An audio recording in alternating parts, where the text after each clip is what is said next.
Okay, it's 5:30 Eastern, 4:30 Central. Let's go ahead and get started. So, first of all, thanks for hanging in there with us to the end of the day, very last session of the day, of the first day of what I would consider a very successful safety conference in a virtual format. As we've said all along today, we wish we could be together. We wish we could be doing this face to face. Obviously, there's just so many advantages of doing these kinds of things face to face, but we can't. The COVID just is not cooperating. The Delta variant is just still causing tons of issues across the country. So we just felt like it was the best to keep everyone safe, keep everyone sort of still sequestered in their offices and in their home locations, and do this virtually. So here we are, the last session of the day, the Occupational Safety Innovation Award track. One thing to remember, this session is a little bit different than some of the sessions we've been involved with throughout the day. This is a true Zoom meeting, so everyone could turn their mic on and talk and ask questions, but we don't want you to do that. If you have questions, out of courtesy to the panelists, we'd like you to use the chat function of Zoom. Put your questions in there. We'll be monitoring those questions, and we'll work those in as we go through the panel. So today we have the three panelists from the occupational. This is a new award broken up into occupational and process safety. And before we get too deep into this, I just want to give you a little bit of background on the committee's process around this new award. As the committee reviews the Distinguished Safety Award applications, invariably we would identify what we would call gold nuggets, really cool things that people were doing at their facilities. And we always tried to bring those out and certainly share them among the committee members. So everybody who had a participating member on the safety committee would hear about these gold nuggets, but we wanted to share it further than that. So we talked and brainstormed about how we could do that. We thought an innovation award for those of you out there, like these three folks from these three facilities, are doing really great things, and we want to highlight those and we want to share them. So that's what we're here to do today. This was an application process. It was a whole new application process where they all submitted applications to the AFPM. They went through 2 levels of screening. They went through the regional committees, the regional networks. And then once those screened applications made it to a finalist list, it went through the Safety and Health Committee, and we narrowed it down to what we thought was the best of the best. And these were the 3 from the occupational space that we thought were the best. So we're really proud of these 3 applicants. We think that they've done some really cool things, some very innovative things. And this is your opportunity to plagiarize and take their ideas and run with them at your facility. They're here to help you with that and give you ideas. So with that, we'll go ahead and get started, because this isn't about talking about the award itself. This is about them talking about their practices. So we've got 3 folks. We've got Dane Lambert from Valero St. Charles Refinery, Mike Vopatek from LyondellBasell Clinton, and John Quigley from Valero Houston Refinery. So I'm going to open it up to them. I'm going to start off with Mike and let him talk about his practice first. He's going to give us an overview of the practice, and I have some follow-up questions. And as you have questions out there in the virtual world, go ahead and type those into the chat, and we'll work those in. So Mike, I'm going to turn it over to you. All right, thank you, Fritz. Appreciate the intro. Like Fritz said, my name is Mike Vopatek. I'm the maintenance manager at LyondellBasell's Clinton, Iowa complex. I've been with the company about 15 years in a variety of different roles. Before the maintenance manager role, I was the HSE manager for the site, where this particular innovation, at the time the innovation was created. Our training department does a really nice job with training in general, but especially our onboarding process. And the nature of the idea that we submitted is called HSE Critical Chalk Talks. So for those of you who don't know what a chalk talk is, it's really a kind of a dissertation style final exam. It sounds pretty daunting, but when we have new hires come into the operating ranks, we bring them into training. We teach them, process fundamentals, safety fundamentals, of course, the orientation on the company policies and things like that. But towards the end, we would complete their classroom training, and they would go out to do the job-specific training out in the unit.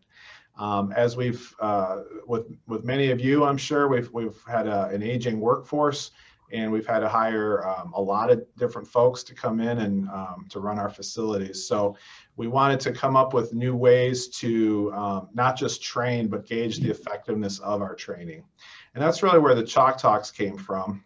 So over the last 10 years, we started, once they were in the operating unit learning a specific job, have them come out and in front of a chalkboard or a whiteboard, draw a PFD of the unit, draw interlocks, critical instrumentation, different features of their job, basically demonstrate to the training team and management that they're ready for that process safety responsibility. We found that very effective, one, to make sure our training program was effective. So if there was multiple candidates who maybe fell short on one particular area, that would point that we have an opportunity in our training program. But also to instill confidence in the training candidate that, hey, you are certified, you're ready to run this on your own. So as we did that Chalk Talk process over several years, some of the feedback we got from the operating units is, they know the unit, but we really have to work harder and longer training them on those safety fundamentals. The details around a confined space entry, breathing air, working from heights, energy isolation, things like that. Some of those things are just a little harder to learn in the classroom. They sound like they make sense, but until you see them in action, or you do a walkthrough, or maybe you're, actually go in a confined space or serve as an attendant, they're just a little more nebulous. So our training group and operations put together a thought of, hey, could we apply this Chalk Talk principle to specifically life-critical procedures that they'll need when they're operators and maintenance techs in the unit. So did a little pilot, little demo, and actually got management support to extend the training timeline up front, which was a good commitment for management. And we really focused on the details behind those life criticals. For example, the confined space, what does your oxygen need to be? What are the duties of an attendant? Forms of communication. You guys, know all these rules. So before they even go to the operating unit now, they're able to stand up in front of a panel, basically take questions kind of like today. So tell me about this, tell me about that. What are your duties here? When do you need a hot work permit? And it really almost jump starts or accelerates their learning from a safety track. So it's been a success. At first, the folks were a little intimidated, but the feedback we're getting from the more established technicians is the folks are more prepared going in, they're more confident, and it's actually been a time saver as they have to stop and ask fewer questions. Of course, they still aren't experts on it, but the amount of understanding has gone up an order of magnitude. So it's been really successful for us. Great. Good overview, Mike. Thank you. Thanks. Dane, we'll jump over to you.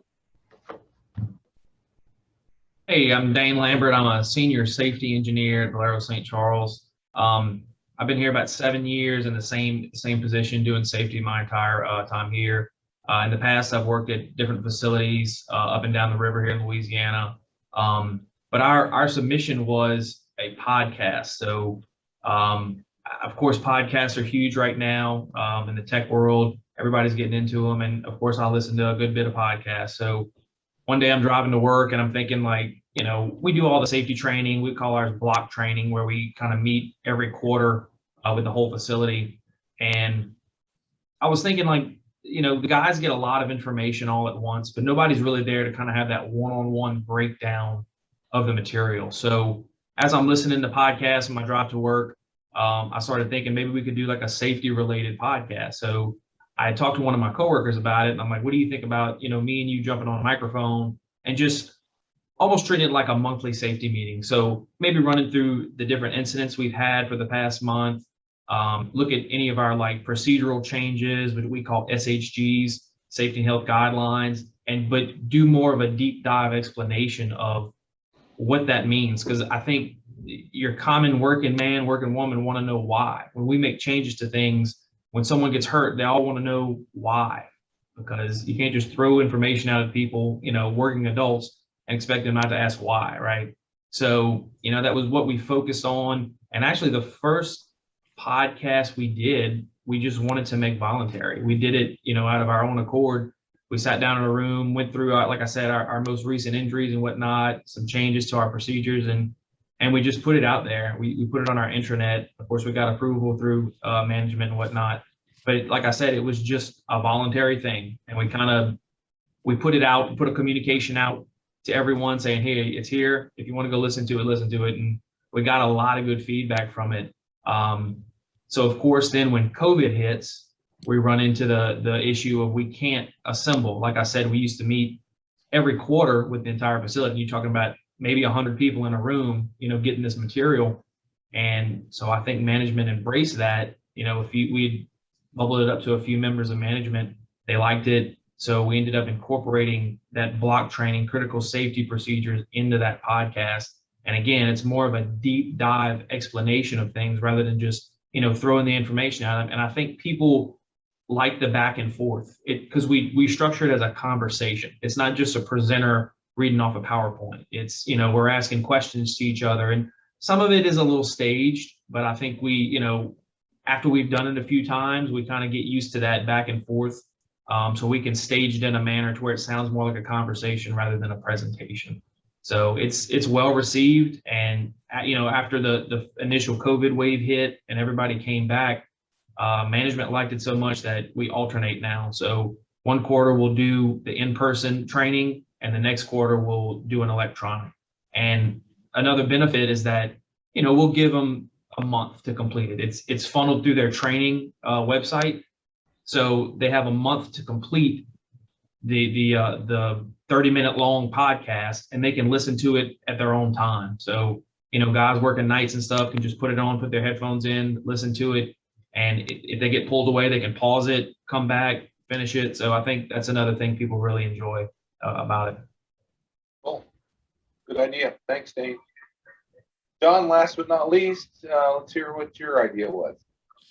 Yeah, our idea at the Houston Refinery was what we call "Did You Know" pop-ups, and it was something that we were trying to figure out how to augment all our annual safety training, the typical monthly type of safety talks. When you go through deal with the operations folks, you get them once a week on day shift, and trying to figure out how to augment what we're telling them in the CBTs, the safety training, and those talks. And so we came up with an idea to put pop-ups on the computer, all the workstations. When you log on, immediately it'll pop up a one-page "Did you know?" And it has a topics, could be specific aspects of permitting. It might be joint job site visits. It might be joint job JHAs.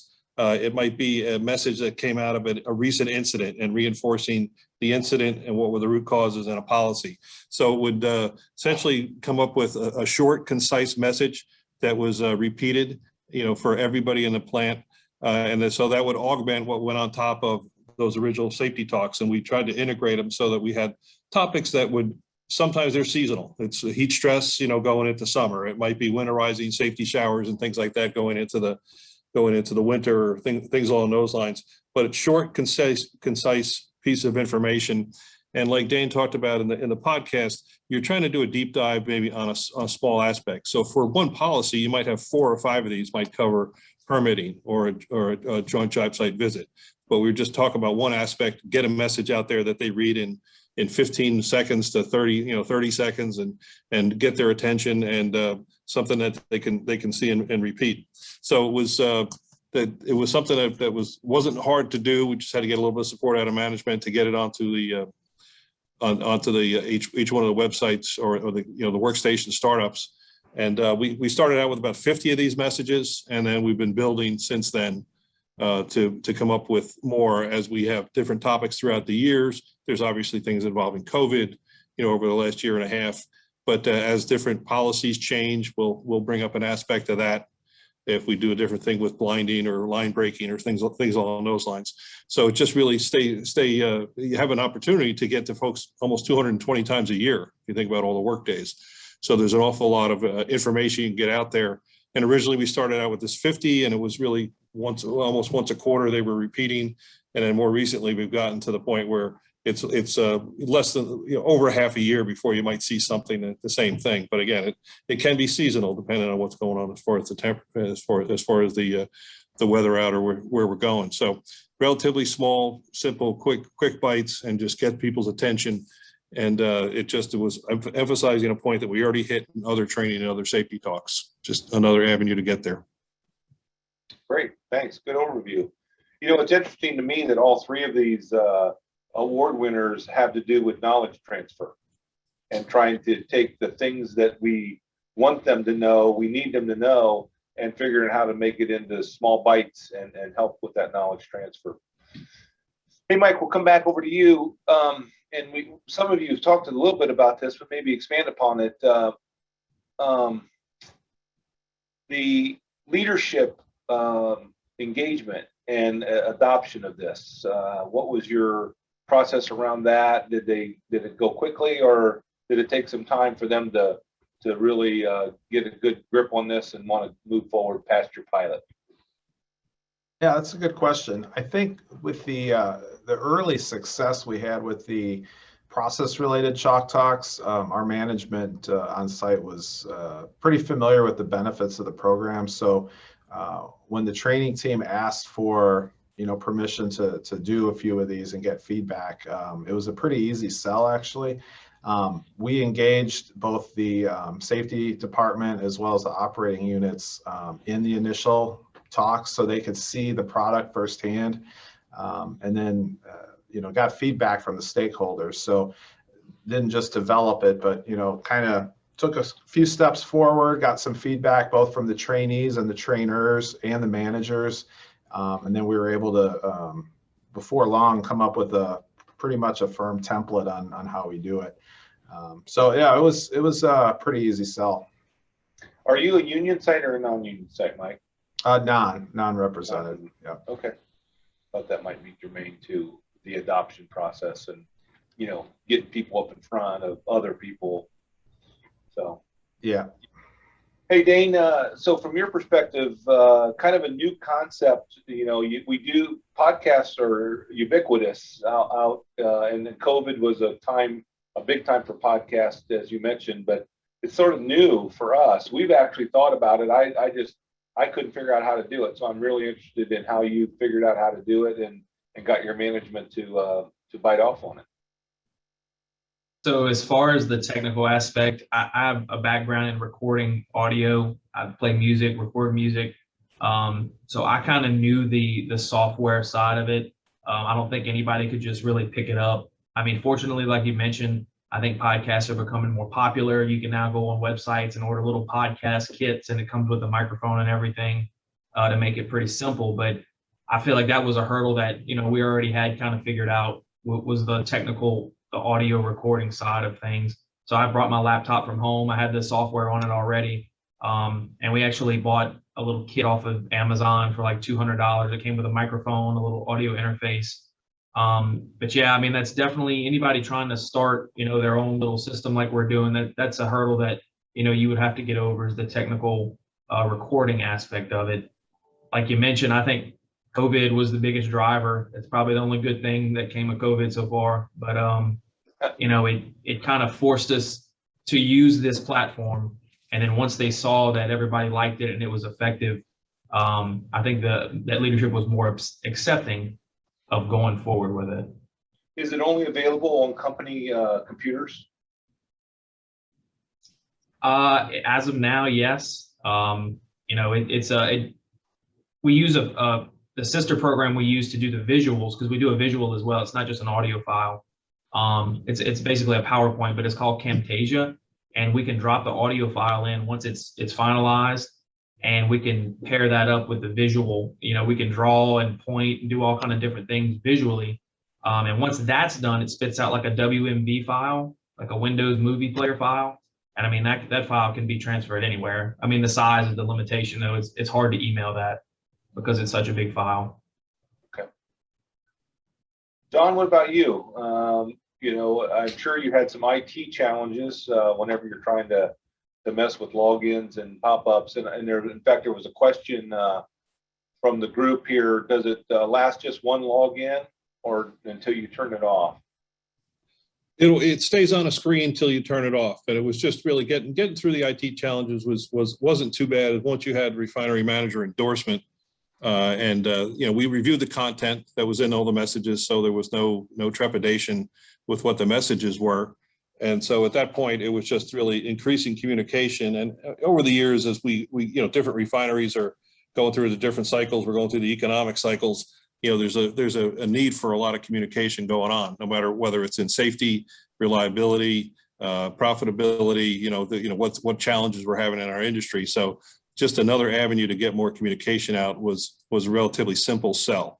And we always find that the folks out in the satellites and in the maintenance department just want as much information as they can get. They know that they can only absorb a certain amount of information in every one of those training sessions. I always tell people you need to tell them 3 times to 5 times before they kind of get it all, right? And so that's what we're trying to do is hit them with the same ideas, same concepts, but in different ways. And as Dane said, that eventually getting to the point where animating and things like that is a lot of power. We had to do our annual safety training on Camtasia last year in order to accomplish it. And there's a lot of power in using the tech tools. Cool. Hey, Mike, back over to you. I know the next question I had was sort of around culture and whether you needed, you know, there was a culture shift, and it may be more applicable to Dane and John. But I think the question I have for you is in your basic operator training, these new folks coming in, is there some preparation to get them more comfortable standing up and doing that kind of a chalk talk and having the confidence to talk through that? Is there a coaching element to that? You know, just to get them, we all know that if you throw somebody up to do a safety meeting, the first time they do it, they're not going to do very well at it because they're just not comfortable, and they'll get better as they practice. So I was assuming that that's sort of the case with this, that as you get more comfortable standing up in front of folks, demonstrating that you know these concepts, it gets better. Yeah, that's a great question. I think, you know, the training kind of, not sometimes it leads the culture, sometimes the culture leads the training. But to answer your question, there's several opportunities in the training to practice the stand-up skill. I think we hit that head on when they hire in. One of the things that they do, and they train as a group. In fact, during COVID, we've had to modify some conference rooms to provide more social distancing, plexiglass, things of that nature. But one of the first things they do is they sign up for a safety moment. And every morning that training starts with a safety moment. So they have to stand up and talk to the group about maybe a lesson they learned at home or an accident that they either were in or aware of, or just, you know, a good safety lesson. So that gives them some confidence to speak on their feet. And then they also do a technical project when they're doing their technical part of the training. We give them, it's almost like senior design for the chemical engineers on the phone. You get some qualifications, you know, build a plant that looks like this. How does it work? Draw some pictures, and then they, as a team, present that to management. So they get a couple different opportunities before this to get comfortable with the folks. Okay, good. Hey, Dane, there's a couple of questions that have come in. So one of the questions was, can the listeners of the podcast email if there's follow-up questions, or what's the feedback loop on that? That's one question. And then I have another. There's There's no direct method. So we have safety representatives over each area, and usually what would happen, because we have had questions, those people would contact their safety representative for that area. And if it's something they couldn't answer, they'd funnel it obviously to us. But I mean, nothing's too high level. It's all within the safety department. It's all well understood. So usually that safety representative for that area can answer that question. But yeah, we've definitely had people reach out and ask different, questions for clarification.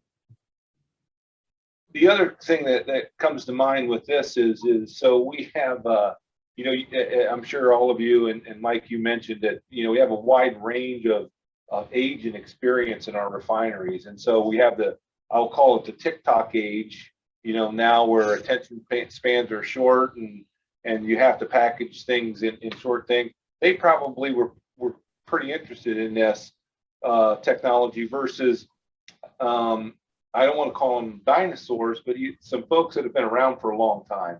Did you see a difference in the acceptance of this new use of the technology and the various demographics across the workforce? Personally, I have not heard that anybody hates it. I've heard a lot of people like it, but of course, only people that like it are going to speak up, so to speak. But yeah, I mean, I can definitely see what you're saying. I mean, some of the older, workers wouldn't be as adaptable to something like that, to sit down maybe for 30, 45 minutes and listen to the presentation. But no, personally, I have not, heard of any limitations between age groups. Yeah. Okay. Cool. One other question that came in, is there a counter which measures the numbers of unique folks that have seen or heard the podcast? But you're putting them out there as kind of a required training in your learning. Yeah, it's a mandatory. Yeah, it's mandatory. Like I said, it's assigned through our training portal. So if you don't complete it within the assigned, time frame, of course you get on the RAT report, you kind of get brought up to management. But I see what you're saying from like a demographic standpoint, who's pulling it, who's listening to it. That would have been something we could have done back in the beginning when it was voluntary, but we've evolved to it being mandatory now. Yeah. So John, what about you from a culture perspective and the acceptance by the workforce? This has been popular. They think it's value added. Have you had a way to measure, the success or knowledge transfer aspect of this? Most of that, the knowledge transfer is happening. The most of the feedback is anecdotal, because you get comments from the operators or the maintenance folks asking questions, asking clarifications about things. So we don't really measure that right now. What we're planning to do going forward is do more. We have put some of these things into the a policy tech reader type of system, and or be able to make sure we record who's seen it and what are the questions coming up. But if folks have generally, we've gotten suggestions. People go up and say, hey, why don't you put out this aspect of the permitting, or this, I ran into this blinding the other day. Could you do something? If I have that question, it'll be there for somebody else. So we're pretty open with the safety department to doing that and making a change or augmenting what we have out there. Okay, good. So from a sustaining perspective, and I would like to hear, we've got two folks from Valero here, two different refineries. Lyondell, they have great membership in the AFPM and a lot of different sites around. Has this caught on anywhere else? So we'll go back to Mike. Yeah, we've highlighted the practice at several of our internal networks, whether it's safety or operations training, and I believe 4 other LyondellBasell sites are doing the some form of a life critical chalk talk. So, and which is great, because now, as 5 sites doing it, we can get feedback from everybody, and I think make the program at least keep it current, more robust in a better fashion. So once more folks are doing it, it definitely builds more strength to the program. Are you thinking of anything else? Is there any other opportunities beyond kind of the operations, understanding of their job, and now the life critical, the safety? Is there other other programmatic things? Has HR, for instance, thought of how they could maybe, figure out if they understand the diversity and inclusion process or something like that? Well, yeah, I probably won't suggest HR, but no, there's other applications there. For our process engineers, they do a process safety competency stand-up. And then we also have a new manager program. So whether you're a safety manager or an ops manager, when you come into a unit, you kind of do a stand-up on the hazards, the action items that are open, PHA findings. So it's kind of trickling out, but I think from a non-safety point of view, that's probably an untapped opportunity we could look at. One other thing that just popped in my head, what about contractors?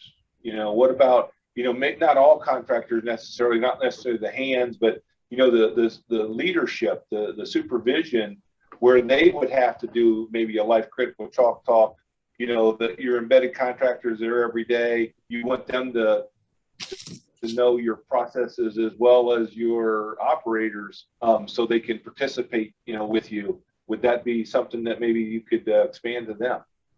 That's an outstanding idea. I like it. So thanks, Fritz. Okay. Yeah, no problem. The bill will come a little later for that. Yeah.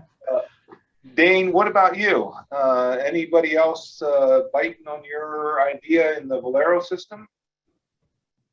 Absolutely. So my manager shared it in the safety manager realm, all the Valero safety managers. And I have a friend that works down the road at Miro, and I got a Snapchat from him one day of his screen, and he was building one. And he's like, thanks, look what you got me into. So I'm like, well, okay. But I know other sites have kind of taken it, to another level. I know one site was using green screens, doing video with green screens, and I thought that was a really cool idea. And other sites have done more video application that we've used. We're pretty much just audio with the PowerPoint at this point, and we've thrown a few little snips in, but yeah, I've heard of definitely other Valero sites using this and taking it to the next level. Cool. Maybe I'll send my Garyville folks down the road. You can help them start their first podcast. John, how about you? Yeah, our practice with the Did You Knows had filtered out to about 3 or 4 other refineries. So they've been employing it. And what I could see is really, you can see the future there with Dane right above me is getting to the point where you put together the short podcast audio. Right now, these are just visual pictures, right, of a one page bulletin. Yeah. But putting in animation, putting in some audio, trying to get somebody to look at a hose safety bulletin by saying, "Hey, don't get hosed," and then start with something along those lines, and people will pay attention to it. So some of it's a little bit of a shock type of thing, but as we've looked at it, I've been in this business 39 years, but with all the things that you see, I didn't think 140 characters in Twitter was going to go anywhere, 10 years ago, right? So. Taking advantage of the technology and really putting all these messages into short pieces that have all the high tech, all the audio, the video, anything you can put in there to get people to look at it and say, hey, that's different, gets people's attention. And that's the way the world's working today with all our, we're hiring 15 operators right now. We're going to hire another 15 probably next year. So it's just keeps the whole machine working. Well, I've been saying here for the last several years, 2, 3, 4 years, that if we could get our content, all of the content that you guys are talking about, and make it freely available on a phone, and not necessarily a company phone, but a phone in a site that our folks could get to, I would rather have them looking at our content that is good, solid content versus the TikTok videos. That we know that the younger generation, that's the way they want to get their information. They want it in short bursts. And look, the example that I've used, and you've all seen it when I was down in Garyville, was really big. But the refined videos, have you guys seen those? I'm sure. I mean, if we could take those and flip them on its head and put real safety content in there around that kind of a platform, just think of the power of that. I mean, it would be so cool. So that's your next challenge. You go figure that out in your spare time. Since this was a new award, I'd like you to kind of talk to the group, the process that you went through and whether you thought it was, you know, a good process, the application, any advice for new applicants next year for the Innovation Award. So we'll circle back around. Mike, start with you. Yeah, I was really happy to see the Innovation Award. I think, you know, being on the regional networks in the past and sharing best practices and just, you know, in the spirit of safety, it's awesome. So when you could recognize someone who's innovating and also get that idea out there so other folks can use it is great. The application was pretty straightforward. You know, it didn't nearly take as long as the DSA type of applications. And Yeah. And it really, while we were brainstorming ideas to submit, it kind of showed our leadership team, hey, you know, when you look at the sum of ideas that we've come up, of course, they're not all award winners, but you know, there's a lot to recognize. So it served a lot of purposes. One, kind of summarize our achievements, but recognize the people at our facilities that have put the hard work into to make these ideas work. So if I could, you know, make any recommendations, it's just think outside the box. Don't limit your brainstorming to any kind of, you know, boundaries. It really, anything within the walls or the company, the organization, you know, could be a good idea someone else could benefit from. Great. Dane, how about you? Yeah, I want to echo that. I mean, you know, as minuscule as you think your idea may be, don't be afraid to pursue it. You know, I didn't think this would win, to be honest. I thought this was so simple, but I think that's the essence of it, is how simple it is and how cost effective it is. So as far as advice, take what you know. Like I said, I have a background in music and recording audio. I mean, I just kind of applied that to what I do for a living in safety. Unfortunately, I can't do music full time, but like I said, apply to what you know, and you know, always trying to make things better in this profession. I'm sure everybody's aware of that. Always trying to continuously improve, and you know, it's just something that worked. I moved forward with it. Fortunately, I had a coworker, like I said, that had, you know, the energy about it as well, like I did. So yeah. Good. Great idea. Don? Yeah, I think part of it is organizing how you're going to do an approach. Almost look at like a media campaign with everybody. Originally, folks just came out with 50 of these things that just had all sorts of different details in them, and then sitting there and saying, okay, let's organize it. If we're doing a whole bunch of training for everybody, annual safety training in December or in January, then they have to absorb a lot of information there. I wouldn't probably put a bunch of details right there in February, but maybe hit them in March and then start coming up with themes for the month.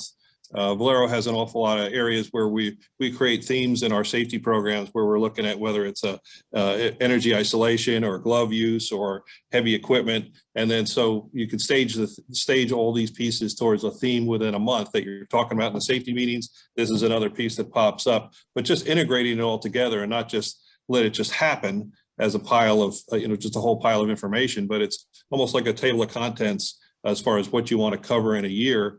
And then you stage things based on how to reinforce ideas and concepts that are going through. And then if you do get a little bit of the feedback, you can actually create a follow-up piece to it, right? Where somebody asks some questions and you can create another one, 2 months later that talks about that one issue. But I think it's kind of looking at your whole framework for the year of what messaging you want out there and then what needs to change given events that happen or just a response to an incident, something that's gone on in another refinery. You can highlight that issue, talk about it, and then really have a follow-up to it so that people may have missed the talk the day. They may be out the day the safety talk happened, but they could see it in one of these other messages later in the year. So as I said, you kind of got to hit people at least 3 times to have a shot at getting it through, right? Yeah, I think at least 3 times. Some would probably say more.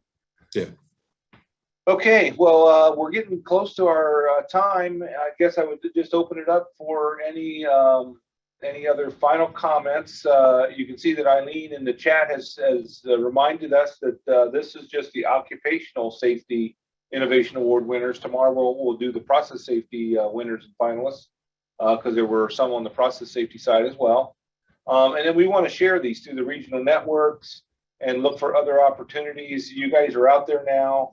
Don't be surprised if you maybe get some inquiries from other folks and say, hey, how did you do that? Or can you show me, John, maybe an example of one of your things, or Mike, a little bit more around, what other kinds of procedures that you guys do chalk talks on, or Dane, what's a podcast starter kit look like, and how can you get started? So any final comments from the group?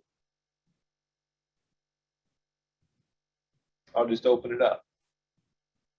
I would, I would just say take advantage of the technology, try to stay as current as you can with the new tools that are out there. And if you can get these messages out to cell phones and or iPads that are out in the units and that type of stuff, it's how people communicate today. They look at their phone more than they look at their computer most of the time. So getting it onto those mobile devices and maybe you create your own version of an internal safety Twitter or something along those lines, where you can have things pop into people's phones. That type of thing would be a great idea, because again, you're taking it, as one of you mentioned already, taking advantage of the thing everybody pays attention to now, and just putting yourself on that platform, because the desktop isn't the future, right? It's the handheld, right in people's hand, or their Apple Watch, whatever's there. Exactly. Mike, did you have something? Yeah, I agree 100% with John. I mean, if we want differential results, we're going to have to make sure we're getting to people, and like John mentioned, it's people are seeking information different ways. So to keep our facilities safe and our training effective and getting the results we need, we have to stay either with or ahead of that. So and I would just say, get those people involved. So when you get feedback or you have a focus group, make sure to include the right demographics. You talked about diversity a little bit earlier. Everybody learns differently, different backgrounds. So take a pretty wide, cut of feedback when you're developing some of these programs. I love the ideas that John and Dane put out, and I've taken some notes myself. So appreciate the sharing. Yeah. Dane, we'll end it up with you. Anything else? I mean, like we mentioned, the cell phone is just a game changer, and I know there's limitations in our business around it with being in process areas and whatnot. But any way we can utilize that device, iPads, mobile devices, to get things, out into the field, out to where the work's being performed, I think that's best practice.